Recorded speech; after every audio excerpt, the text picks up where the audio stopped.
Are you ready for Audacity?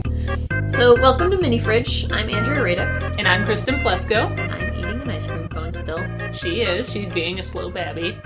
I ate mine about 10 minutes ago. I'm eating my birthday cake and it's got little sprinkles in it and stuff. I'm Jimmy's. a real adult. They're called Jimmy's. No, they're not. In some places in the world. Or Some places that... I think in the South they're called Jimmy's. No, it's in the North. It's like where people eat maple syrup and stuff.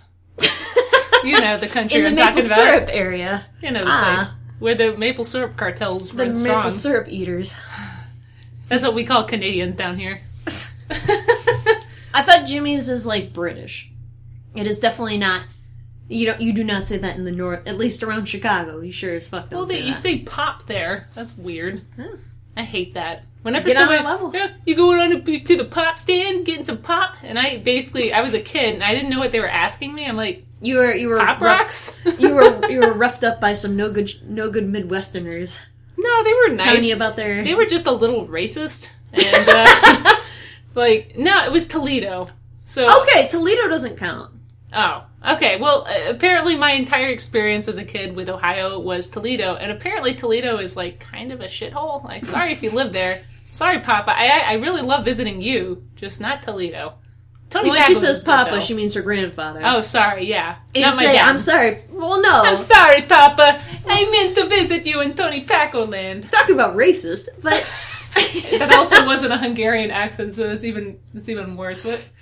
well, when you said I can't when do you a say Hungarian when you say accent. like Papa, like I thought of like a daddy. And I'm not talking about your dad. Talking about your daddy. It is very usually your dad or your grandfather, right? It's Papa. That's up to each person, I guess. Yeah, I really wish I knew some Hungarian so I could do a convincing Hungarian accent, but all I know is that you say Magyar for Hungarian. Also, names are different. So he calls Katie Kati. It pretty much just sounds like Katie, but in a Hungarian accent. Yeah. Kati. And then his last name in Hungarian is like Vash. Or Vash, I don't know. See? Yeah. What's your last name in Hungarian? Kisko. Ooh. It was like Pishkov or something, and like yeah. Well, you can look it up on the. It's a city name in Russia, so it's not Hungarian, but so there you go. Fun fact. There he is. Toledo is a shithole. Don't go there. It's bad. Tony Paco's, the restaurant there. There's 3 of them. I highly recommend if you ever go through that shithole of a town, please eat there. It's really good. It has really good food and really good coffee. Well, like, that's the same for Cleveland, because I lived 2 years in Cleveland, and, like, the food there was amazing. Yeah. Absolutely fantastic. Oh, yeah. And then people think, like, oh, you live in Cleveland, it's the bad area. And my favorite is that everybody in Cleveland doesn't want you to tell other people that Cleveland is nice, because they want to keep it the way it is. Yep. Well, So they're like, no, don't say that we're nice, just say it's a shithole, like everybody thinks it is. No, Cleveland is actually very, very nice. okay. Well, Toledo is not. Food, comparatively, like, food-wise, like, Cleveland has much better food than Roanoke ever will. Well, River and Rail is a good restaurant. Well, Yeah. You they need to eat apparently there. are It's not pretty- open on Mondays or Tuesdays. Because they're Well, just that classy. Yeah. I mean, yeah, I That's just the name can't for it. recommend Toledo unless you are Polish or Hungarian, and you can speak either of those languages. Also, if you're a Nazi, there are quite a few Germans there too.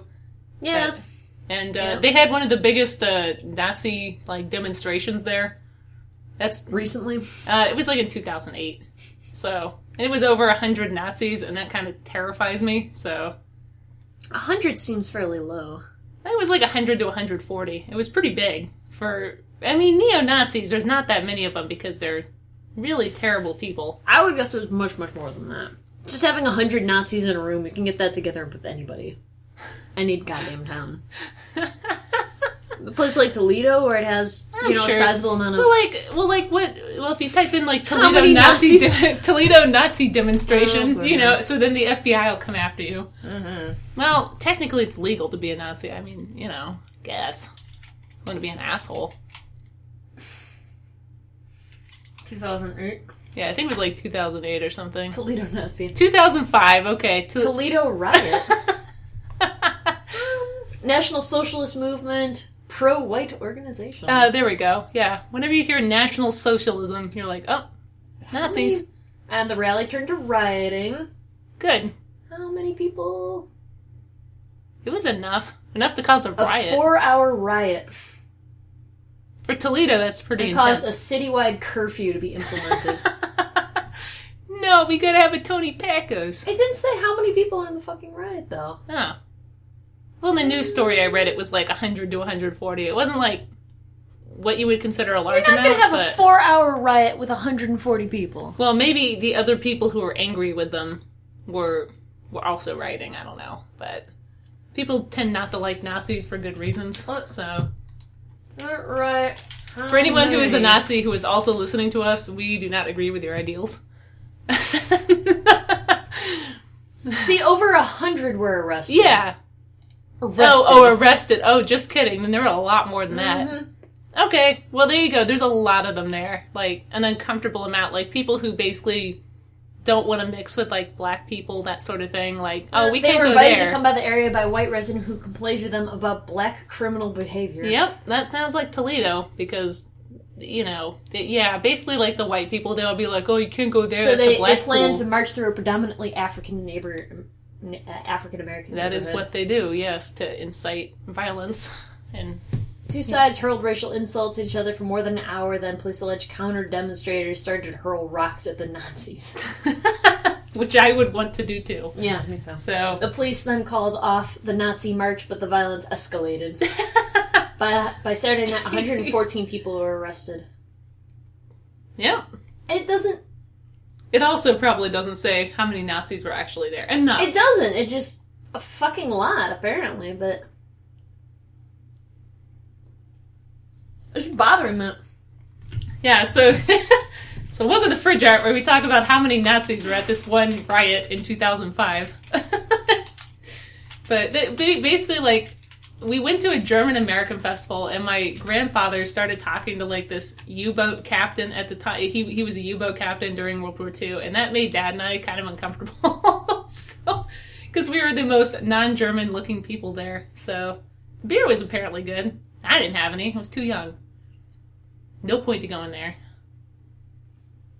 Yeah, it doesn't say how many people, and that bugs the shit out of me, but if 114 people were able to be arrested, then it's a significant amount. Significantly more than 114. Okay, because even that as a demonstration is pretty large. They love to walk through areas and just incite. They're just trolls. They're just giant trolls. That's all they do. But adult trolls. Okay, so the fridge art the mini fridge we have today is brought to you by Terror Run. And they sent us a couple pieces, and we're going to review one of them. So I'll just add 2 things, and you guys can come and pick and choose. Also, please do rip them apart if you choose these things. I think they are decent for a while when I was back then, but honestly, they deserve to be shredded too. Good. So the one we're going to be looking at, which I'll put up now, this is a commission. I tried so hard, but man, it is shit. And I kind of knew it was shit back then too, but then I blamed it on the characters, like a mature adult professional. Now I know it's just my own damn fault, so enjoy this thing from 2011, I think. I also still use burn/dodge back then.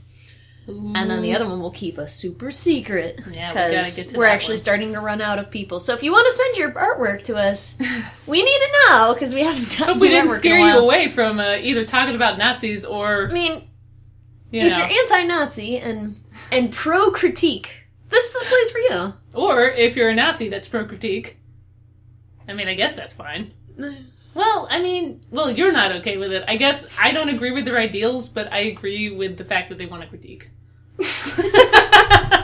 I mean... We're equal opportunity employers, and that we will make fun of anybody's artwork. Yeah, even a Nazi. Even a fascist. We're gonna get, like, an email, somebody's just a Obama on a stick on fire. Can you critique this for me? It'll be their furry character that's also a Nazi, and be like, can you please let me know? Up at Joanne Fabrics, yeah. But, yeah. Should I tell that story real quick? Yeah, tell that story, because out of context. So, I always have people ask me what's the worst commission request that I've ever gotten. And, so there was this guy back on DeviantArt, and he used to send me these long, rambling, just pages and pages and pages of notes about just nothing. And it was sort of an art in itself that you can't really understand how somebody can send, like, I think I put it on a Word document one time, and it was essentially like 4 or 6 pages just packed of just rambling. And it would be like, oh, I went to the store today, and then I saw that they had applesauce on sale, but then I wondered, who would buy that much applesauce? Do you think bears eat a lot of applesauce? I went one time to the zoo. Like, it's just a fucking train of thought that was just like, hi, why are you sending this to me? And he used to buy, like, little commissions from me, and they'd be like $5 or $10. And actually one of the commissions we'll review for Fridge Art is going to be on there as well, because it's a wacky commission. It's got a lot of crazy ideas. So, surprisingly. So, so yeah, he would just send me his, like, commission money as, like small bills. So if it was something that was, like, $40, it would be, like, mostly 5s and 10s, and just sort of, I couldn't tell if he was, like, 14 years old sending me money for artwork. If he was, like, an older man who was just really awkward and bad well, with he would words. also send me the same sort of rambling notes, but on... So actually, I still have one of those notes with me. The same sort of rambling notes... Actually, I want to find them now. But the same sort of rambling notes, but on, like, stationery that had, like, clouds and trains on it. Like, that you would, like a 5-year-old would have. Was he like a train spotter? Like, no, autism, I guess, a lot of the male sufferers of the condition, like, train spotting is a very common... I don't know, like, I'm just... This is my... I don't know what train spotting is. It's basically when people are really interested in, like, trains and shit, and they, like... that's how I have interpreted it. I thought train spotting would be something, like, more complex than that, instead of just spotting trains. And it would just have, like, this fucking, like, clouds and moons. I could be completely blue. wrong. It was, like, baby blue and stuff, and it would just weird. be more pages. Yeah, it was Maybe he has, like, a young son, but he still has stationery for his young son for some reason? I think he was literally, like, 13 years old saying this to me. It has to be. 13-year-old boys don't have stationery. They do if their mom gives it to them and they have it for a while. I don't know. So, he would sort of come up to me. He's like, I want you to draw me a metal man for $5. And it was back then. I'm like, yeah, okay, I can do a sketch of a metal man for $5. And I did. And he's like, I love this. Okay, good. Sent a bunch of stuff. And then he came to me one time. I went to a college that had a school shooting back in 2008. And this guy had sent me this request literally like 2 or 3 months after this had happened, when everything was still real fucking charged and real... That shit happens, and the environment around you changes for some time, and it doesn't go back for a while. So, it was still just tense at school, etc., etc. And he sends me this thing, he's like, so I want you to draw me, I got a great idea for a commission. I want you to draw me shooting up a Joanne Fabrics with a dead baby on a pike on fire, and I want it to be as realistic and as detailed as you can go. And I think this is going to be a great statement onto the world. Like, he thought it was going to be like the next fucking Mona Lisa. Like, he was just beside himself with creative genius in this endeavor.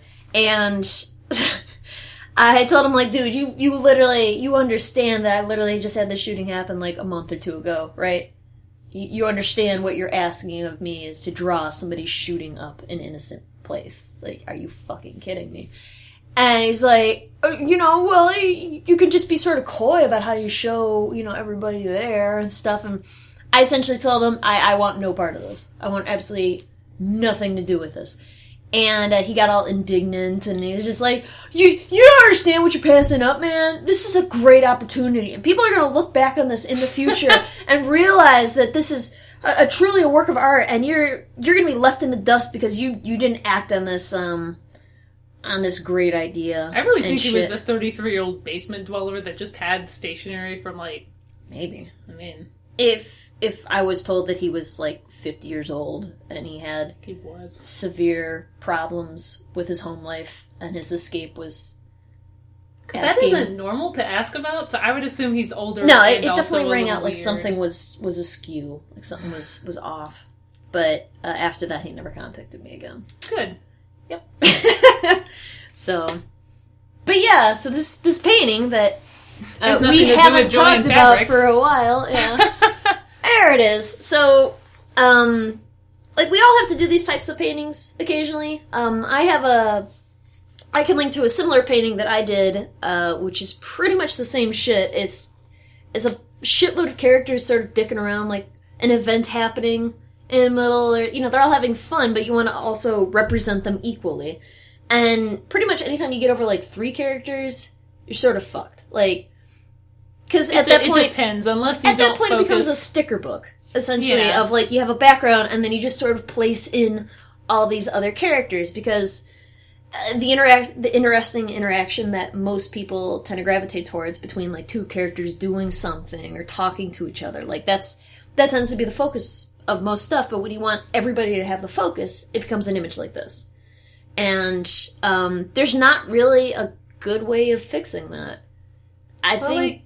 for me, like, I've seen pictures with, like, a bunch of characters, but you have to do it in a certain way where, like, if it's like... Well, no, I mean, like, basically... I'm just laughing, I'm just like... Yeah, she is deep-throating this ice cream cone right that is not... Oh, sorry, deep hummingbirding, I guess. She's sticking her tongue out into the cone. I have half of a cone left. I'm trying to get the ice cream at the bottom, and I'm just... You have to eat your way there. That is the proper way of doing it, is eating the... Jesus Christ. But like, I've seen pictures with a bunch of characters, but usually it is either the characters aren't, like, necessarily the focus. Yeah. Like, you're gonna have to pick either one character... one interesting interaction, and the rest of that has to become background. And if you said this was a commission where you have to include everybody's character, and you don't want to leave anybody out, because obviously they paid into it. You can't just have them as, like, a background blur, because they're going to get pissed. They're like, I didn't pay $30 for this horse shit, I mean, you could say, yes, you did, and then... and then you can just link them to this podcast, where you're like, you actually can't do that sort of thing. Like, also, no, I agree. Yeah. There is a way to do that correctly. Yeah. That being said, there's very few ways of doing this correctly. Yeah, also, the designs are kind of hilarious together. Like, there's 2 realistic cats and a gazelle with, like, like a neck mane, but also there are 2 fantasy creatures. I think what jumped the shark for me was the dragon ghost. And it's the dragon ghost with the holding, anime like, wings. A pill? I think it's a frisbee. Oh, it's a frisbee? I thought it was holding a giant pill. This is how I died. The drugs really got a hold of me. Also, the gazelle's very long legs. The long legs combined with the fact that it is, like, a perfect side-on. And also, does this not look like a really, like, early PS2 forest screenshot? Because it is, like, the most boring, like, kind of grass and trees. The most generic, like... Yeah, you'll get a lot more mileage out of your illustrations, especially with grass. And this is something I've noticed recently, where it's definitely less is more. You definitely want to focus on tone of grass. And grass is not just green. Grass has a lot of yellows and browns. And if you ever look at, like, a nice side-by-side, it's a lot of dead grass where it's, like, beige underneath. Mm-hmm. Obviously, including a bunch of beige things and then doing, like, green over that is going to look like shit. But there's ways that you can do sort of big tonal patches that sort of Shift? There you go. Sort of shift throughout a piece can create a much more interesting looking, much more realistic looking grass than trying to do every single blade, which is probably that grass tool, because I can see the sort of flat horizon in the back and then the sort of grass blades. To me, it reminds me of, like I remember buying Suikoden 3 and being incredibly disappointed at the colors of the forest and stuff, and it was literally, like, this color forest all the time, but it was all the time. And, like, there was no escaping it. And it wasn't good like the previous games. It was just like an eternity of bad 3D models and this forest. The way that the horizon line is set up right now is that it essentially ends maybe 20 feet away, and that wigs me out. But it reminds me a lot of, like, Dragon Ball Z, when they're training on that planet where it's like a small planet and they can walk around. Planet Kamek? Is that what it was? Because they were the frog-headed... Yeah, it's like the frog-headed people. No, right? They weren't on there. It was... Namek. Oh, sorry. Not Kamek. So I'm like, hey, you think you're halfway like Kmart. Namek. The discount Namek. No. The one where they died and they went to whatchamacallit's place. They had to run on the long-ass road, and then they went to the guy's place to train. Yeah, until somebody could wish them back. It was such a fucking stupid thing. It sure was. Yeah. Like... But, like, it was, like, a really... Is there an airplane happening? Yeah. Okay. I Planes was like, are why taking does it off sound like a demon summoning, you know? Ugh. When I was actually when I was streaming yesterday on Twitch, this is also happening. I'm like, the fuck is that? Oh, it's the planes. Yeah. That's okay. Let's hope we don't get that gravity sound during this, because that would be, Yeah. Ugh. But, like, this just reminds me of, like a small, rounded planet. Well, yeah, doesn't it? Like... It was the home for infinite losers, right? It was where the Dragon Ball Z people went. Infinite losers? Yeah, that's how they couldn't say hell, so they had to change the troll's shirt. And they explained it as the home for infinite losers instead of hell. Yeah, I had an I there because they couldn't say L because... And it was hilarious. And Heil was better? Funimation. Also, they would shoot you with finger guns. I mean, that's... It's always about the finger guns. But also, then they had Yu Yu Hakusho, where they literally did shoot with finger guns. That was a 2000s joke. Mm-hmm. But, yeah, it does look like a very small planet, or they're on, like, a really sheer cliff drop. You know, and it's like... Maybe that's why the dragon ghost came back.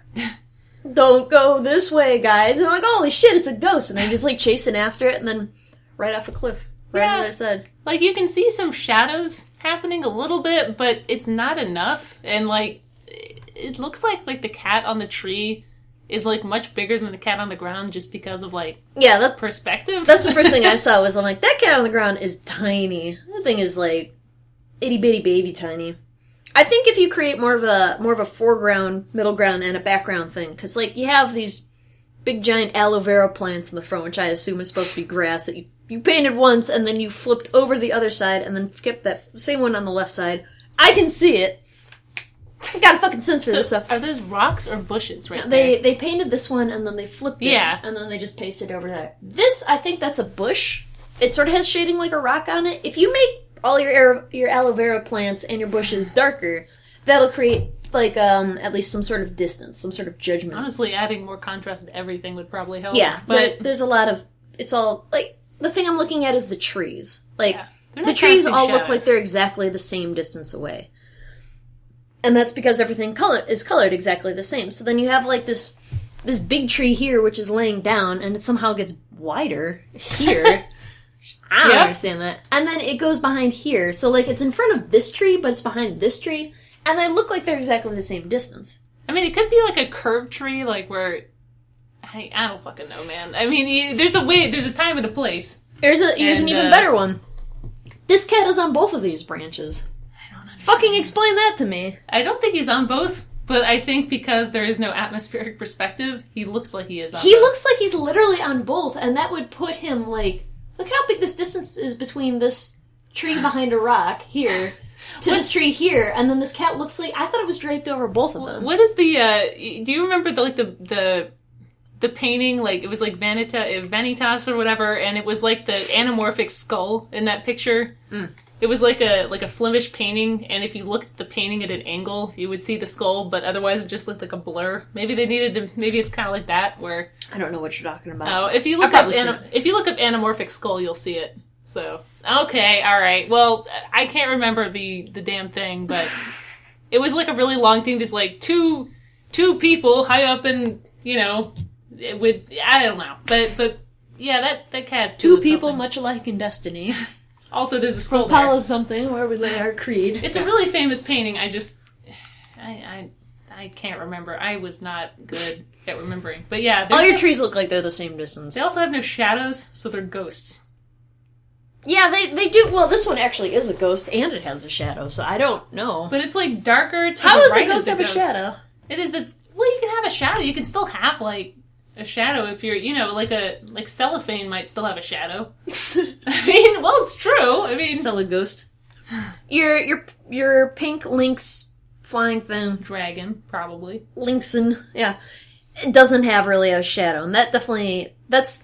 I think that maybe that's what gives it the sticker book look to it, because it looks like you have a nice background, and then you just like your Beanie Baby thing. It looks like your Beanie Baby poster where you just have stickers and you just sort of paste them on. I am jealous of your Beanie Baby thing. I put, you know, all the bears in the correct areas.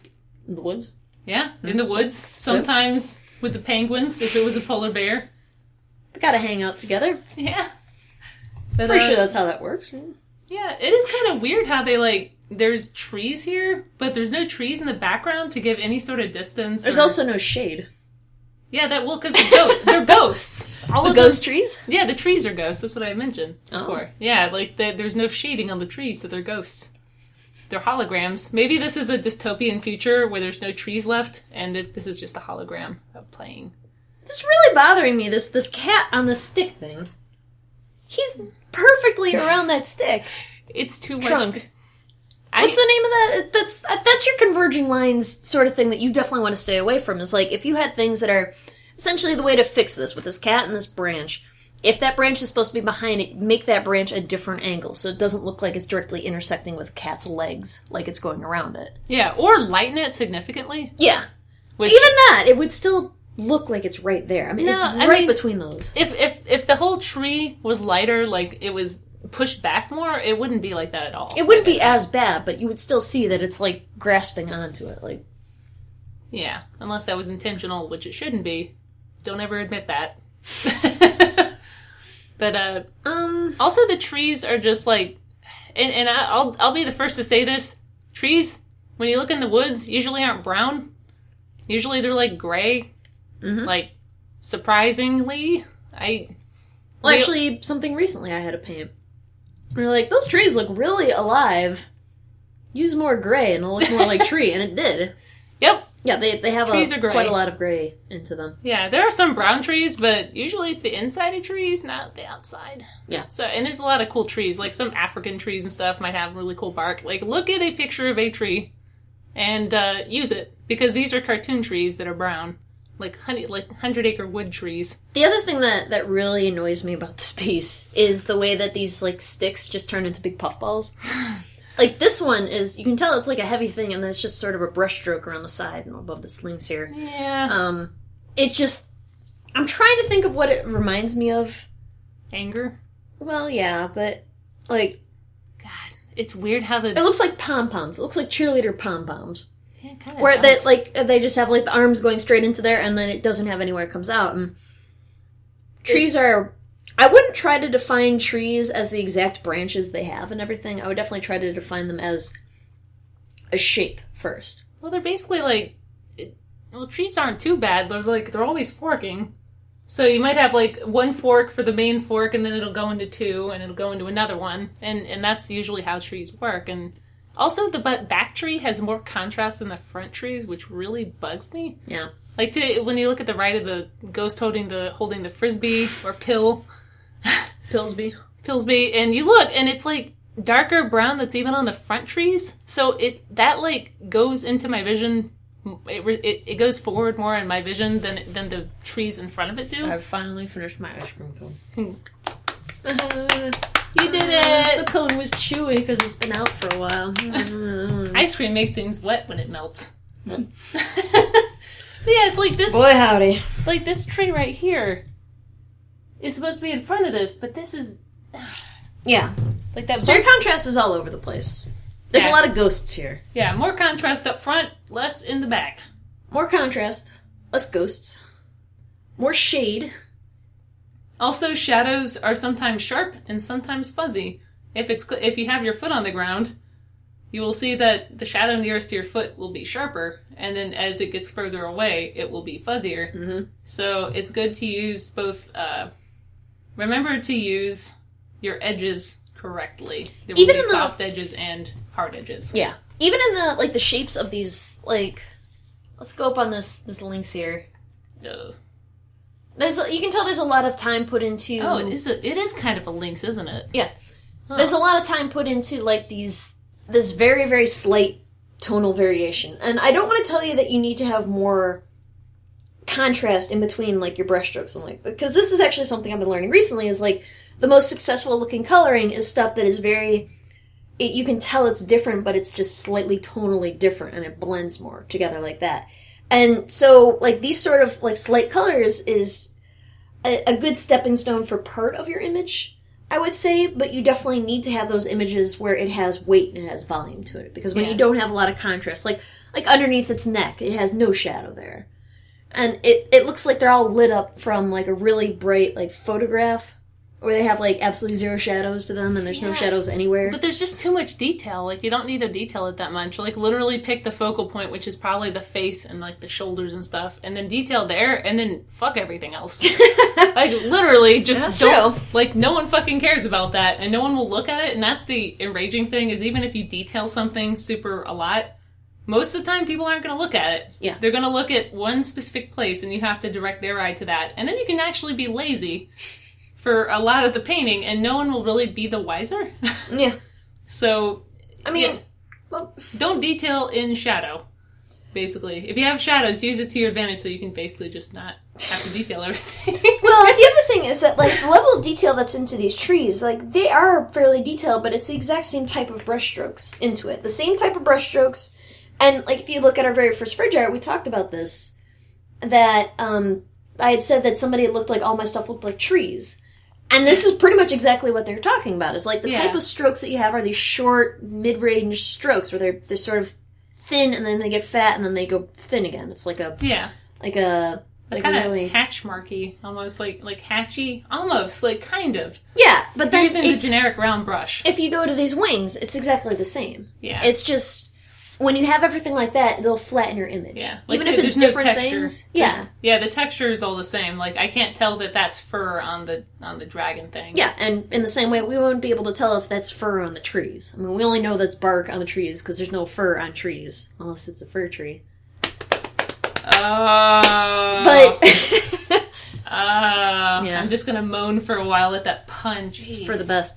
But I mean, even just look at this lynx's eye. There's a lot more tonal variation just because this eye pops out, because we know it's supposed to be black.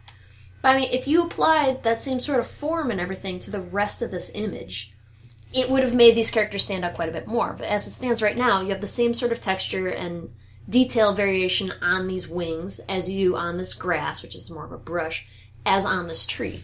And in that same way, everything becomes a very muddy middle ground. There's no one thing to look at, and especially with the what am I trying to say? Not the positioning. The composition. There we go. The composition of the piece is all over the place. There's nothing to focus on. There really isn't. Trees go everywhere. Characters, I mean, the only thing that might be focused on is this ghost dragon. But there's everything sort of points towards it. There's not enough it. contrast, though, to really focus on them, though. Also, there's no color harmony. It's almost kind of... sticker book. Because this I can see by part the colors... of his black. God damn it.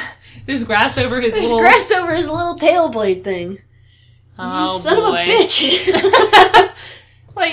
Like to me, it seems like the character's colors are pretty muted. Like, other than the pink thing. So it should be really easy to harmonize the colors. Like, if you have a black cat, a brown cat, and two, like, white things, also a deer, and then a pink thing, and then grass, you can probably figure out a color scheme that'll work really well and harmonize them. And right now, it's just, like, I guess it's the most standard colors possible. everything was chosen individually. Yeah. That's what I think it is. The grass was a certain color. You know, grass is supposed to be green. The sky is a certain color. You know, it's supposed to be white towards the bottom and blue more towards the top. The characters are each their individual colors, which you probably just looked off of the reference sheets, and then you're like, yep, well, that's what it looks like on the reference sheet. I'm just going to take that color, apply it to here, but you need to think of colors cohesively, and you need to think everything reflects on everything else to start. Everything, It's so hard and it's really hard for, like, to explain. Like, I recommend James Gurney's book, Light and Color. Yeah. He explains it really well. He looks at, like, color gamuts and stuff like that, and basically... If you take your pink outside, just take a pink swatch with you outside and look at it in the morning, in the noon, at night, and you'll see that it looks completely different even though it's pink. But you can still tell it's pink because of the context from, around you. My favorite thing is, I got to sort of shadow Peggy McNamara. Is it McNamara? Yeah. Or that might be a teacher of mine. No, it's Peggy McNamara, and she's an illustrator for the Chicago Field Museum. Like, she came to Northern once, and she did a lot of really interesting color demonstrations. So she took, like, a colored piece of paper. She's like, "Oh, what color is this here? What color is this here?" And we had to describe it. And of course, there's a lot of, like, moms there, like, "Oh, it's pink all the time," and it's like, shut up, Illustrators are trying to work here, but she showed what it looked like through the color, like, towards the ground, like, the compliment that comes out of it. Because if it's, like, a pink paper, it has, like, a bluer hue or something like that. It's, like, crazy optical light-bending bullshit goes into that like sort of stuff. Like the chess piece thing where they always say, oh, that gray is the same as that gray over there. Sort of, but more so that colors, like, the reflections of them and their shadows, and I think it might have just been, like, the edge of the light, it became a different color. So she, like, showed this pink paper, but on the ground it had, like, a red to blue, like, real slight thing. Oh, okay. Sort of stuff like that. Like, she was showing things like that. And, which is really fucking rad, but those are all sorts of things you need to sort of have in mind. Yeah. Color theory is very difficult, but once you have a good sense of it, it shouldn't be that hard to, like, get a cohesive color scheme going. Because really, there's some colors work well together and some colors don't. Yeah. There you go. And the problem is learning when to break rules and learning what those colors are and what shades of those colors and learning, like, oh, gray next to pink looks a lot cooler than gray next to blue. Yeah. You know, things like that. Like, it might be the same gray, but it might give a completely different, like, just feeling, I guess, or look. I don't really know how to describe it. Yeah, I had somebody on my Patreon was like, can you tell me how to do color theory correctly? And I'm just like, oh, I can't write everything. I can't write a tutorial for that. You know? That's literally like a year-long, you know, that's a lifetime. I mean, literally, James Gurney, Color Light.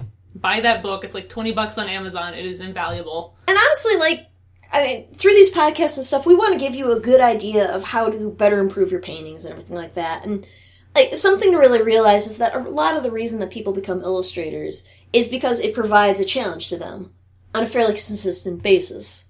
I mean, every day every day, sorry.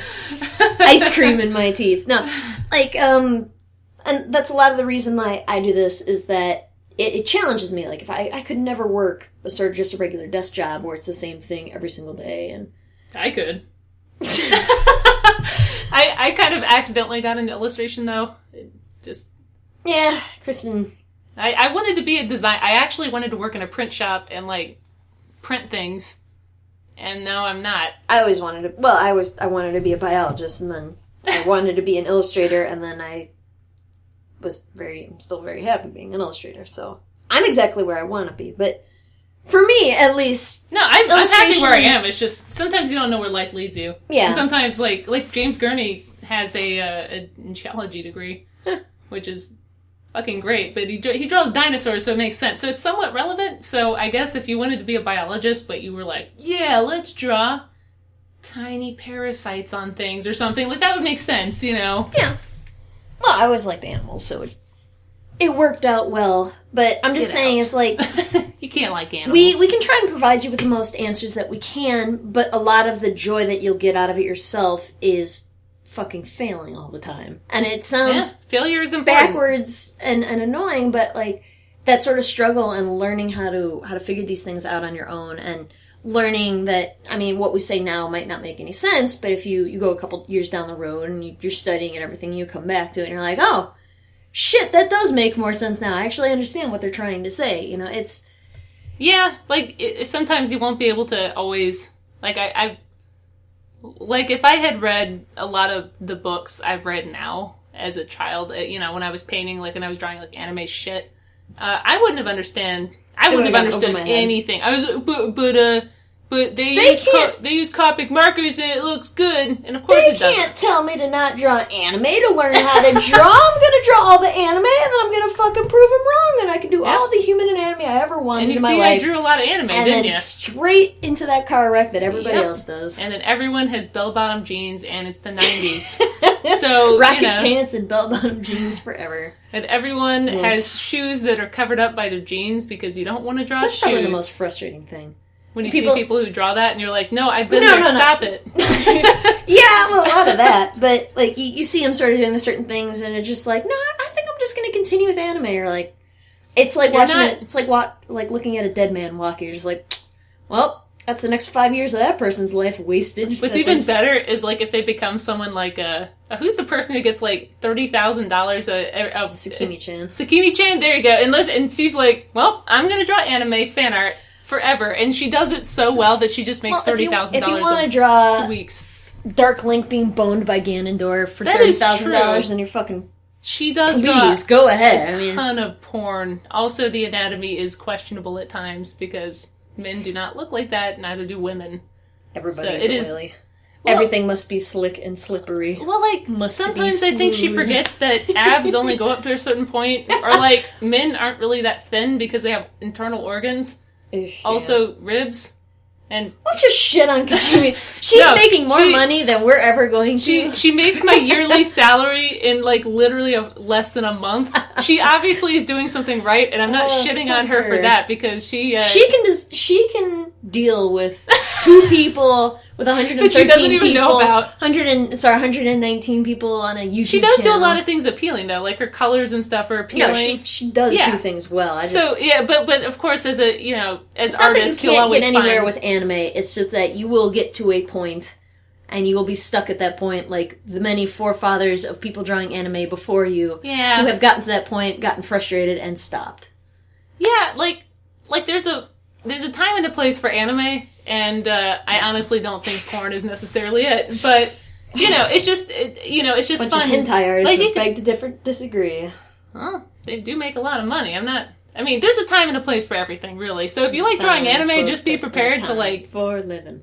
Like, could you imagine yourself at like 80 years old still drawing the same Link Ganondorf porn? I mean, if you can, then maybe this is... You will be the coolest grandma around. Can you imagine if you were like, hey, Grandma, what are you painting? Oh, I'm drawing Cloud getting boned by Sephiroth. I would imagine it would be like somebody today being like, I'm drawing Charlie Chaplin porn. Like,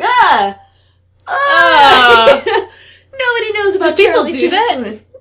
I bet. The fact that we've seen, like, Mac Tonight stuff... Well, that's a certain thing. That is only, I think that's basically just one person in the entirety of the world that I am always impressed at what people find, This painting, so I think we've honestly covered a lot of it. Yeah, no, we think we have. It's a very difficult type of painting that you embarked on when you started doing this, and we admire your best efforts, and you shouldn't feel bad that you think it looks like shit, because... Like we said, it's very impossible to make this type of thing look good. Yeah, it's super hard and it takes a long time. Even today, I would have a lot of doubts about taking anything like this on. Yeah, I mean, it was like... Little things. You know what would work? If they're all sitting next to each other and there were fireworks in the background and you could focus on the fireworks but you see all the characters. There you go! Problem solved. But they would be very dark. They're going to pay $35 for that shit. No, they're paying $200 for that shit. I ain't doing it for $30. Get out. No, if it was like lighting up or something, I don't know. There's some fucking magical shit. Like I said, there are ways to do that. Yeah. But if you're trying to show like some sort of active scene, somebody's gonna get shafted in the deal. Also, you will always the more money, the better you get, and the more money you charge. Your clients will generally have better designed characters, and that sounds like really strange. It's true. It is so true. It's true. Like people who are really serious about their characters usually have their characters designed either professionally or they work on them for a long time and then they finally get it to where they want. So if you're like, wow, like those wings look like they have little like off-color cherry tomato tops. Like to me, it looks like a like a pincushion. Like like they have. Yeah, it does look like a pincushion. To me, it looks like a little bit like a pincushion, and so. Eventually you can probably reach the point that you could kind of tweak some of these character designs. Like if they're like, oh, well that tomato thing looks weird. That's something I'm still very tentative on doing because I've done that in the past and then I have people get on my ass about it. For me, it depends if it's a really minor thing. If they say like this character must have this collar on, it's like, well, of course I'm not going to fuck with that. But if they're like, if they have like, and of course like. If they have piercings on their ears, don't fuck with it. Because they're very particular about piercings on the ears. Stay away from piercings. Yeah, just no piercings. Jesus Christ. But while we're at it, shitting on commissioners, don't send us your goddamn Second Life screenshots because they're really difficult to look at. Oh my god, you cannot fit. It's like the worst like 3D rendering. It reminds me of like an RPG Maker game on the PS2, and you're like, it's grainy as shit. You can't tell the faces are smushed in. They can go to colors that the human eye sometimes cannot see. I'm not a tetrachromat. I only have 3 cones in my eye. Please stop sending that. That's a science joke. Yep. Only a few people are tetrachromats in the world. Also, I have a retina, so please don't burn it off. Yeah. Anyways, so...